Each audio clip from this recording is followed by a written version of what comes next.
Okay, so look at this. They're basically doing this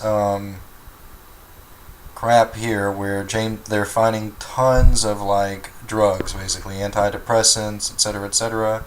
Then they ran that story about how judge approves truth serum for James Holmes, and then you've got Alex Jones. And look at this. They haven't shown that footage for a while now because this is the footage of him basically barely staying awake in court.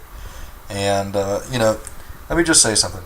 They are indeed planning on unraveling this conspiracy, and if not, then they are definitely trying to do a he was mind controlled sort of thing, and that's why they're all pegging it on this Dr. Lynn Fenton. They've had this in mind for a little while now because they actually tried to say, or like the whole Notebook story, I think it was, they started saying that, or like the college began to disassociate itself from the story, saying, no, we never told him, we never kicked him out, or, they started pegging it all on Dr. Lynn Fenton, basically. So they're basically now patsying Dr. Lynn Fenton. But check it out, man. There they go, just showing this here again, and they're talking about what do all those drugs in his apartment imply. But let me go ahead and tell you, those drugs in his apartment, if they don't make the case that some Obama administration people put all those drugs in that apartment to make it look like that's to account for the toxicology in his body, then they are basically, putting at risk the cops there in Aurora. So, they may be placating the people in this cover-up and saying to them, hey, you're going to be okay. We're not going to make it out to be you. We're just going to peg it on, we're going to peg it on some other person. Like, she may be too dumb to even know what they're about to do to her. And, I guess that's all I want to say. They're now talking about, and then Holmes, apparently, that, this is fabricated. Holmes wanted to plead not guilty, and his defense was like, no, we're going to make you plead not guilty by reason of insanity. Okay, so, and then they got rid of that judge, actually. There's a new judge in there.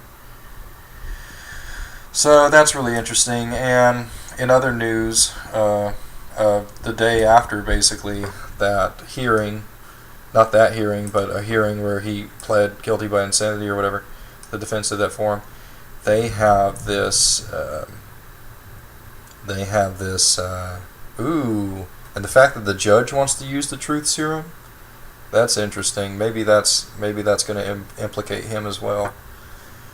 But yeah, they have this situation here where an undisclosed school employee and an undisclosed student were in a truck, and the student ends up getting shot, and they describe the shooting, as a significant injury to his leg.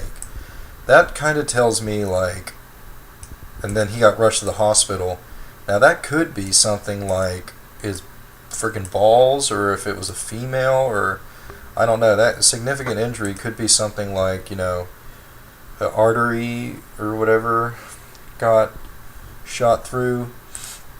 But anyway, the fact that they are not releasing, it literally specifically says, and the fact that that's stupid, that does not, he said that the gun went off, not he said, but the person supposedly is saying that the gun went off when they were trying to put the gun away in the glove box, and then he was trying to drive the student home, and there it is, the name of the student and the employee have not been released.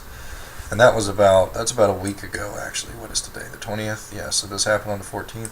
And then in other Aurora news, there's another shooting, and this one happened at a adult bookstore. So I guess maybe the guy that owns that just got shot up, and they ran away. So all kinds of crazy stuff are happening. I mean, that kind of stuff, I don't know. I mean, is this New York or something? So